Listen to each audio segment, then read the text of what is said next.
Breaking news! We've reached the end of another week, and boy, do things indicate that we're in for a surprise. There's been a lot of talk about Jaylen Ramsay, and what I've learned in the last few hours could spark a lot of discussion for Steelers fans and analysts. This video is going to be very straightforward, and I'm going to tell you everything right now. But first, hit that like button hard if you agree that the Steelers will crush the Ravens next season. Let's have some Raven barbecue. If possible, comment like this: "Go Steelers! Let's go get them!" Now, let's get to the point. Let's start with a name that's once again setting the Steelers rumor mill on fire: Jaylen Ramsay. That's right, the buzz is back. And this time it's not just a Twitter flub. We're talking about a legitimate insider, Ricky, aka Slick Rick Scoops, who's backed up his previous claim. The Pittsburgh Steelers are actively seeking a trade for Ramsay, and not just casually. According to Ricky, the interest is very real, and the deal is potentially in the works. Now, let's be real here. A lot of fans might still have a sour taste in their mouth about Rick's Brandon Ayuk scoop that didn't pan out last offseason. But this year, he's been on fire. He called George Pickens being traded to the Cowboys before it went public. He called Aaron Rodgers signing with the Steelers hours before it became official. This guy is either on the inside track or the luckiest man alive,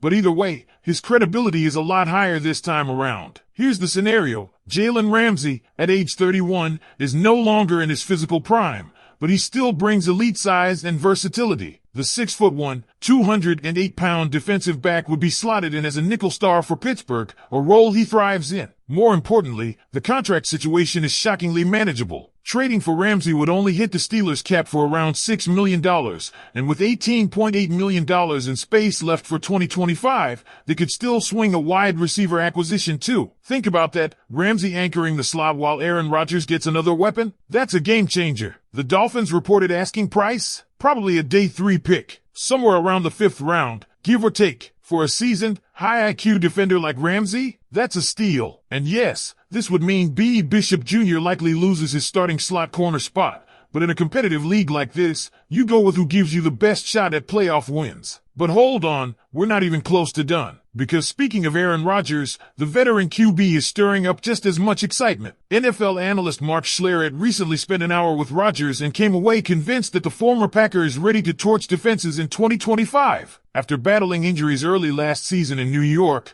Rodgers returned to health late in the year, and according to Schlereth, he was slinging the ball like a man half his age. Varsity versus JV, he said. Rodgers' arm talent is still elite. His understanding of defenses is borderline genius level. We're talking about a guy who can break down a defensive front and coverage combination like he's playing Madden on expert mode. Schlereth recounted Rodgers dissecting run plays and blocking schemes with the fluency of a guard, not a quarterback. That's the kind of football IQ that wins championships. And he's bringing that to Pittsburgh. And yet, ESPN's Dan Olowski isn't convinced. On the Pat McAfee show, he unloaded on the Steelers, questioning the offensive line, the lack of weapons opposite DK Metcalf. Yes, that DK is now a Steeler, and even casting doubt on the ceiling of this team with Rodgers under center. Let's address those concerns. Orlovsky's biggest criticism was Pittsburgh's offensive line. It was an issue in 2024, no doubt, but this group is not the same anymore. Zach Frazier and Isaac Sumalo are solid anchors. Broderick Jones is finally moving to his more natural left tackle spot. Mason McCormick and Troy Fautanu, while having question marks, are primed for growth. Fautanu just needs to stay healthy. If he does,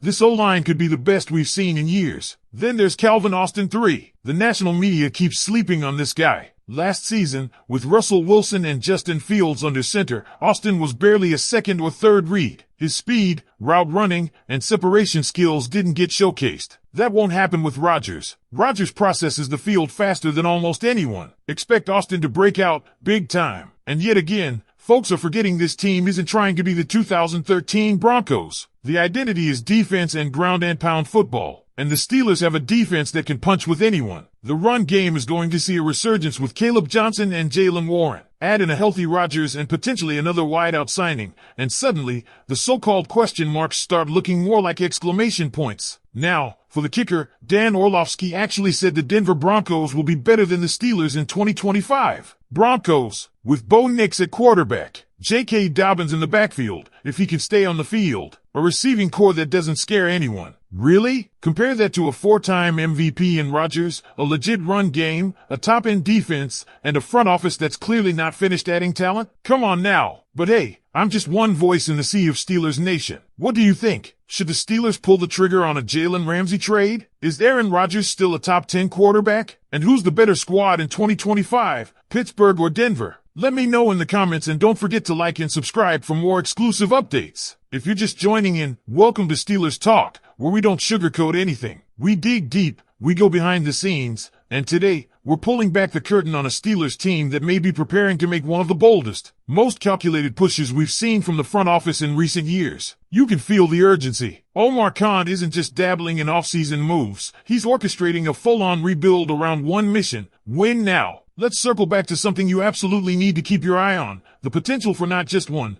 but two more major moves before training camp kicks off. And folks, we're not talking about scraping the bottom of the free agency barrel here. These are impact-level additions. We already talked about Jaylen Ramsay, but there's legitimate speculation, real whispers in the air, that another wide receiver could be inbound. And the buzz isn't vague. The word is, Pittsburgh wants to pair DK Metcalf with another dynamic, vertical threat to fully weaponize Aaron Rodgers' arm. The mindset is crystal clear. This offense isn't going to be just good enough. It's being built to dominate. Now think about that for a second. You already have DK on the outside, a potential breakout from Calvin Austin III in the slot, Pat Freiermuth working the middle, and Jaylen Warren as a pass-catching weapon out of the backfield. Add one more legitimate outside threat and suddenly, opposing defenses are picking their poison. Stack the box? Rodgers will eat you alive. Play soft? The run game pounds you for 5 yards a carry. But let's dig even deeper into why all this is happening now. There's a broader vision at play, and it's tied directly to leadership. Rodgers is 41. This is not a long-term plan. This is about maximizing a 2-year window. Every single roster decision this offseason reflects that. The George Pickens trade? Bold, yes, but necessary. It opened the door for DK. It cleared the path for a more cohesive locker room. Don't forget, Pickens was incredibly talented but also carried some off-field noise. Rodgers doesn't need that. He needs soldiers, professionals, winners. Now, pivoting to the defensive side, this is where Pittsburgh could quietly become elite again. Ramsay's possible arrival would plug a huge hole at slot corner, where Beanie Bishop Jr. currently resides.